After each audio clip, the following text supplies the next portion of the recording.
Welcome back. It's 25 minutes to 10 o'clock. You're watching today on ENCA. Now, the DA wants to know how and why Andile Lungisa has been released on parole. The former Nelson Mandela Bay councillor was paroled this week. He was sentenced to 2 years for assaulting a DA councillor with a class drug in 2016. Correctional Service, he says Lungisa served his minimum required time and attended rehabilitation programs, but the DA is not convinced. Joining us now to discuss their view is the provincial leader of the Democratic Alliance in the Eastern Cape, Nqaba Bhanga. Mr. Bhanga, good morning, and thank you very much for your time. I've seen reports since yesterday, because you have been talking to media already in your reaction, to say you want some answers. What is it that is making you not believe that Andile Lungisa's parole is legit? First, Praten, we have written to the Commissioner for Correctional Services to give us an explanation on how this was done and what were the parole conditions. Because they're saying Mr. Lungisa has been rehabilitated. Immediately the first morning, he hosted a press conference. He insulted the victim, Rhino Kaiser, as a fraudster. He take it further. Insult the judiciary of South Africa, the constitution. He goes and insults the president and the premier. He insults the Zondo Commission and promote all the elements that are unconstitutional in this country. That's not remorse, that's not rehabilitation. He went further of saying all meetings of council must be postponed. That's why the DA is saying this is an unrehabilitated delinquent, and the DA cannot be instructed by a prisoner on how we're going to conduct democratic processes in this country. This individual deserves to go back to prison because he has not behaved in a manner that shows remorse and respect of his parole. Remember, Andile Lungisa has been sentenced for 2 years. He's given parole. It does not necessarily mean that he's free.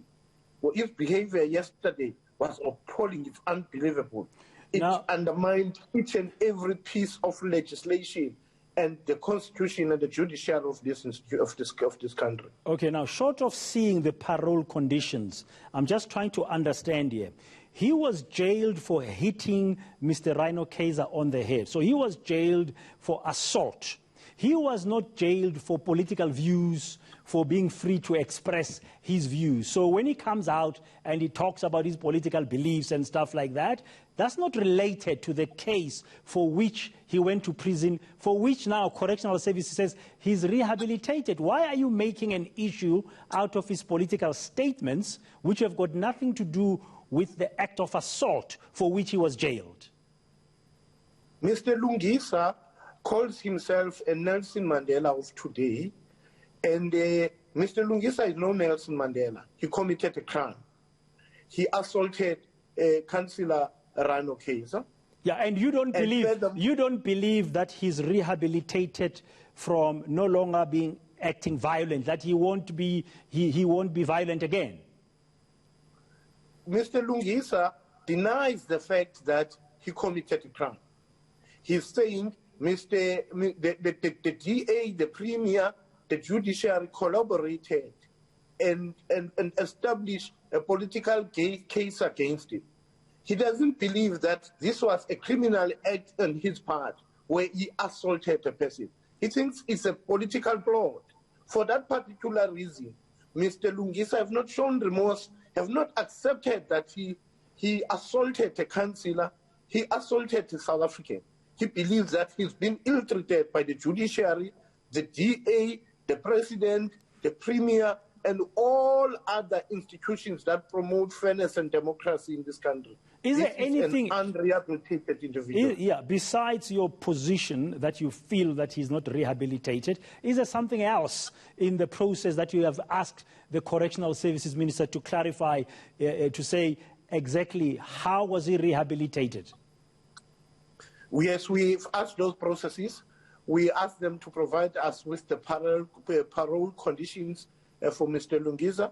We have provided them with the video of his interviews to explain to us whether or not Mr. Lungisa have not broken one of the parole conditions. I believe what happened yesterday, we can't have a criminal in this country being released in one day and give instructions and even undermine our judiciary, our constitution, our president, and our premier. When are you expecting?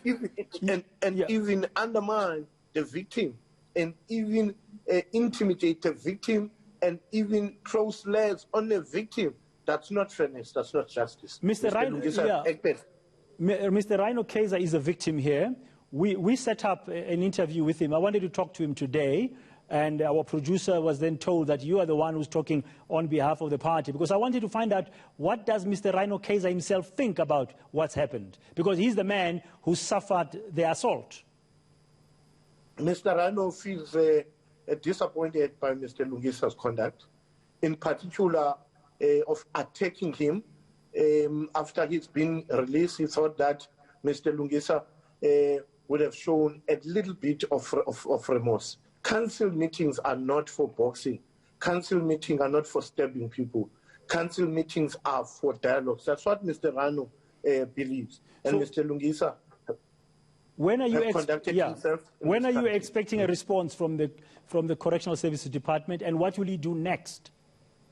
We wanted them to give us a response today, and if there's anything wrong that Mr. Lungisa has committed, we are going to make sure that we put up our legal team to deal with this situation. Every citizen and every individual in South Africa must be treated equal.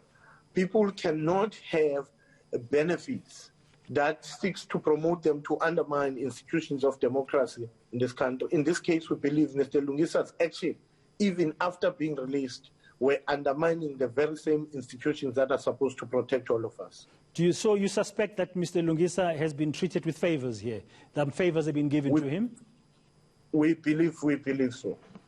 But you have no evidence about it. You believe it's just a perception from how he's behaved yesterday. You have no concrete evidence to back you up.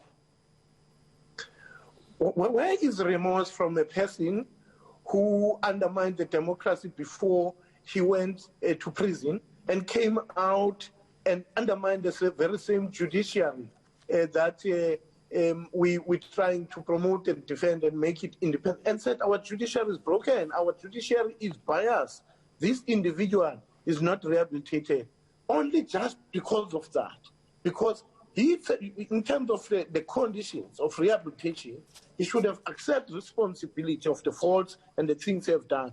Before he went to prison, he wrote a letter to the judiciary apologizing of his action. When he went out, he's the very same person who throws slurs to the judiciary, who swears at the judiciary. We can't accept a delinquent like this to undermine our constitution and our firm institutions and our strong judiciary. This individual is a delinquent, has to be dealt with. Nqaba Bhanga, thank you very much for your time this morning. Of course, he's the provincial leader of the DA in the Eastern Cape.